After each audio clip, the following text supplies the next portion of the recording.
the same thing applies for service. Imagine being able to, extend those hours for high quality service appointment scheduling and all of that, where you guys, I'm guessing, would say, well, hey, you guys show that your service department closes at 5 o'clock.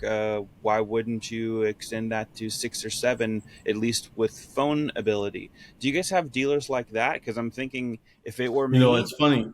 As you're talking, I just wrote a note down.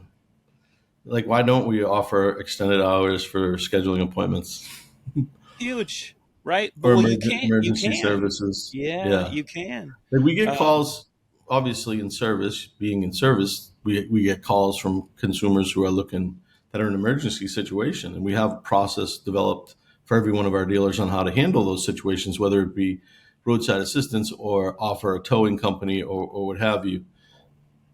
So we do that. But, I mean, my people probably not be too happy with me, but we probably should offer extended hours for service now that you're bringing it up, like we there's do for probably sales. there is probably a couple of things in there that One of the I'm thinking. challenges with service, right, and Yep. why dealers struggle to do it, there needs to be a blend of work that you can do because from 7 o'clock in the morning till 9:30 is when everyone's calling. Then Hmm. it peaks again around noontime to 1, 2 o'clock because people are on lunch or whatever. And Then the then end of the from day. 3 to like 6 o'clock, it gets busy again. But there's some downtimes with service, right? But we're coast to coast, so we kind of have that figured out now with all the phone systems. Although, like this morning, I had a dealer call me because he had a customer complain that they were on hold for a couple of minutes. So I checked into it, and I'm like, and Shauna pulled up our dashboard, and it showed 3 of my people were on wrap up, and we have like 35 people on. 3 were on wrap up. Well, one of them was on wrap up pretty long.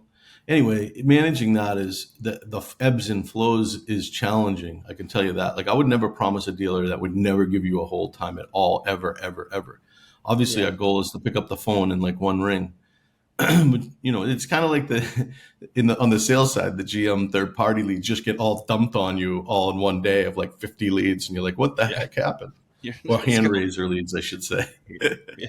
And they're not even in market customers, but they don't understand that there's somebody behind the scenes that now is you've just raised their anxiety level. Yeah. So we Yeah. have, but we have a really good handle on peak times and things like that.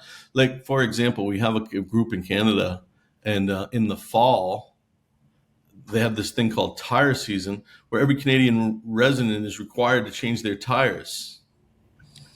So they're all frantic from like mid-September all the way to like mid-November to like schedule an appointment because they only have till December 1st to change their tires or something. I Because they don't have to even go to know the their winter exact reason tires, for right? it. Yeah, they're Yeah, going to their winter tires, but I mean, studded. how do they handle that with a small staff if they didn't have us to know that that's coming and that we can, adjust and prepare for stuff like that too. So it's a pretty good relationship. They really help. They really appreciated our help during that season last fall. Yeah. It's coming around again. So Yeah.